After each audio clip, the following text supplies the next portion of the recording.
m'appelle Janandek, c'est mon prénom. Sanakoulov, c'est mon nom. Tous les noms des Ouzbeks sont russifiés après l'arrivée des Russes. Et même après l'indépendance, on est indépendant depuis 25 ans. On n'a pas changé et ça c'est resté cette tradition. Le nom, ça fait russe, Sanakoulov. Je suis né au nord de Samarcande, dans les grandes steppes, où il y a une trentaine de familles qui vivent, que vous allez voir et découvrir ce petit village. Quand on sera à Samarcande demain, on ira voir la fête. Et j'ai fait mes études à Samarcande pour apprendre le français plus profondément. Et je suis resté après les études à Samarcande, donc j'habite Samarcande. Vingtaine. Oui. 22. Pour se débrouiller, c'est déjà pas mal. Si vous parlez russe, tout le monde parle ici russe. Les gens comprennent bien le russe parce que la langue officielle jusqu'à 91, c'était le russe. Et le russe était obligatoire pratiquement dans toutes les écoles en Ouzbékistan. Et c'est pour ça que les gens parlent facilement le russe pratiquement partout. Yürek bağrım derdinde sersan iken Bilsen gözüm yolunda hayran iken Yürek bağrım derdinde sersan iken Leblerini bağlımdan bir datmaka Garip könlüm işkinde giryan iken Leblerini bağlımdan bir datmaka Garip könlüm işkinde giryan iken Koy karın encir kız Yine bolsun boynuna ama zencir kız Koy karın encir kız Yine bolsun boynuna ama zencir kız. Alors c'est parti pour de nouvelles aventures. Ouais. Ouzbek, oui. Et là, l'avenue ici, c'est l'avenue de Alisher Navoï, le fondateur de la langue turque, le sultan, si vous voulez, des poètes et des écrivains. C'est la première personne qui a écrit ses œuvres en ouzbek. Jusqu'au XVe siècle, tous les écrivains et poètes écrivaient soit en persan, soit en arabe. Et Alisher Navoï, comme l'ouzbek est une belle langue, il a décidé d'écrire ses romans en ouzbek, et c'est pour ça qu'on le prend pour le fondateur de la langue ouzbek.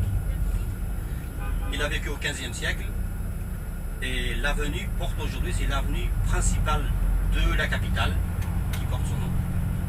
Donc Alisher Navoï, là nous quittons l'avenue pour aller visiter un complexe Kasti Imam.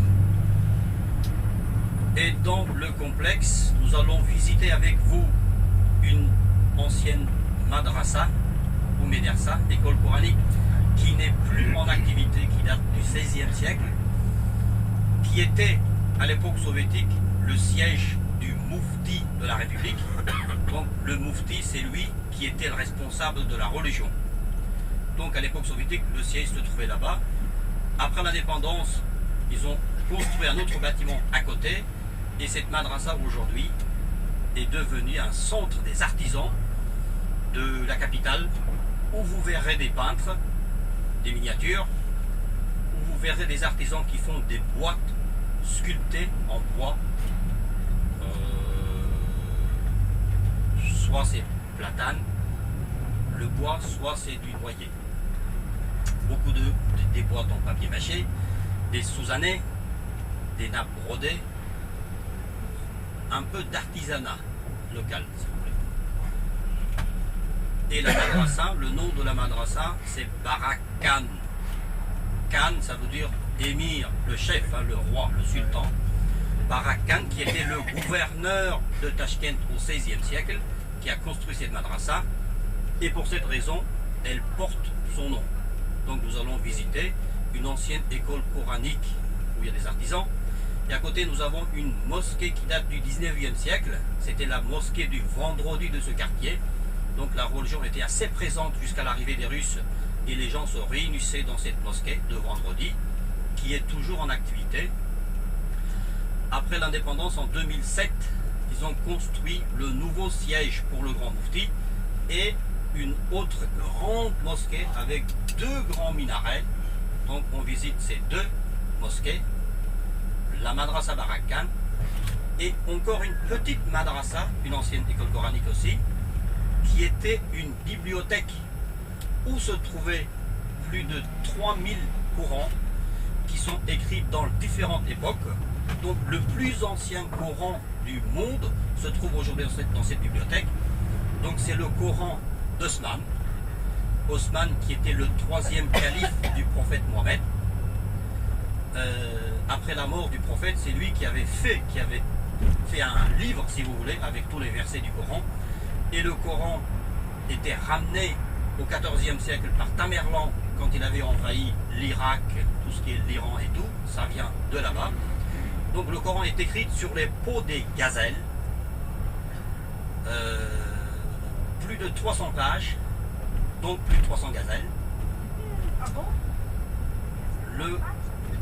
Les grands spécialistes de UNESCO sont venus après l'indépendance pour bien étudier et pour savoir si c'est vraiment de l'époque ou pas. Ils ont étudié et ils nous ont donné un certificat en nous disant que c'est vraiment l'original et ça date du 7e siècle. Et nous allons voir avec vous le fameux vieux Coran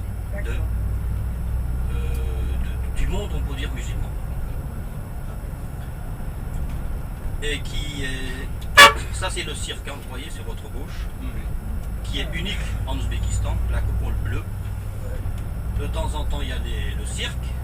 Et très souvent, ils organisent des concerts aussi. Et là, on est dans le quartier, on peut dire, cette partie soviétique. Et là, nous quittons la partie soviétique, on va rentrer vers la vieille ville, vieux Tachkent, on peut dire. Et vous allez pas voir des immeubles. Et dans ce quartier, c'est des petites maisons où se trouve ce complexe de Kasti Imam. Sur votre gauche, le grand bâtiment qui est en travaux, c'est l'hôtel, ancien hôtel soviétique, Chorsu.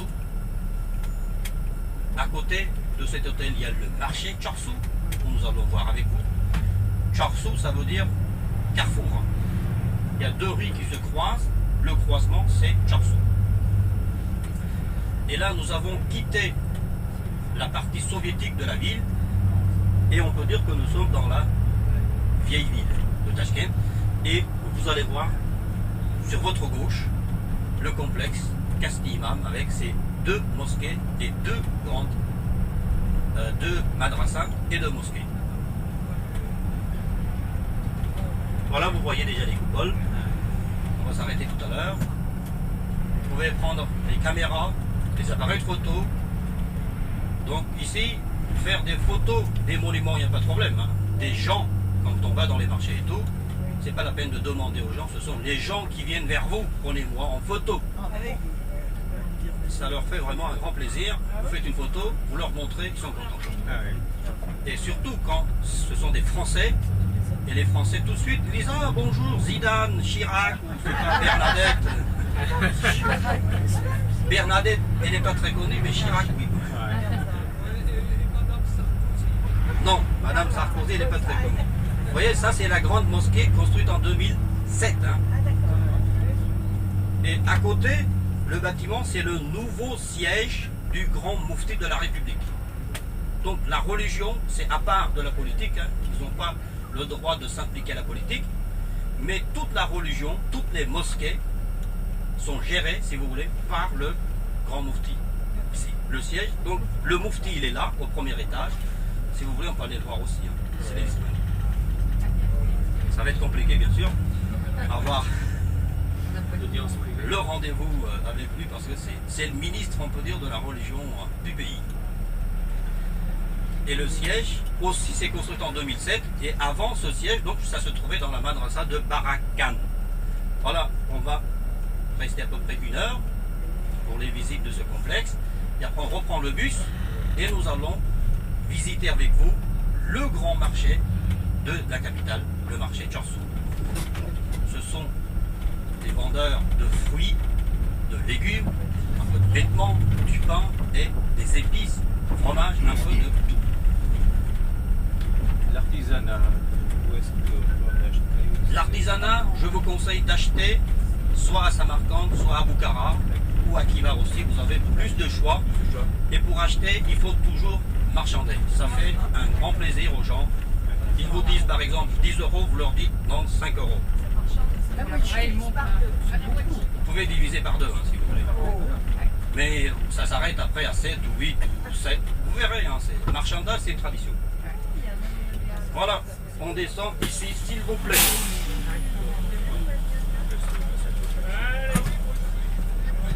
En brandvat. Helemaal, opzet.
Celui qui lui prend photo, là, c'est bien.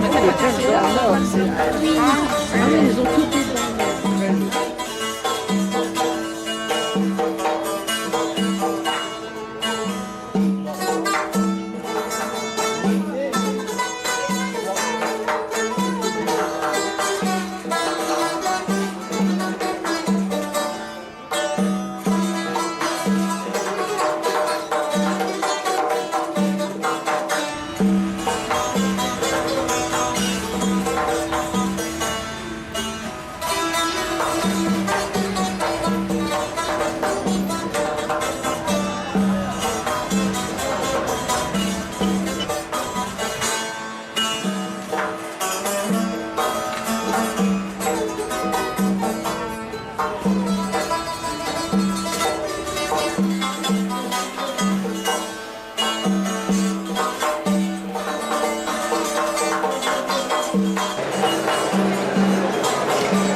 Il a des couteaux qui coupent mieux que les miens. Hein.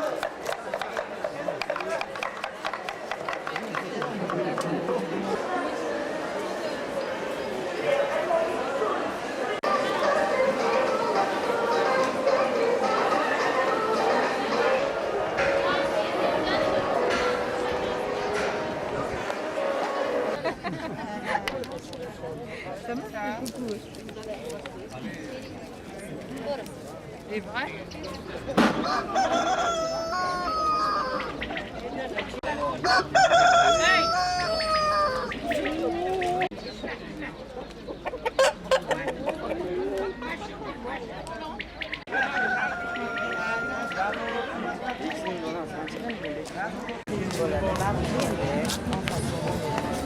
Gol, get a one,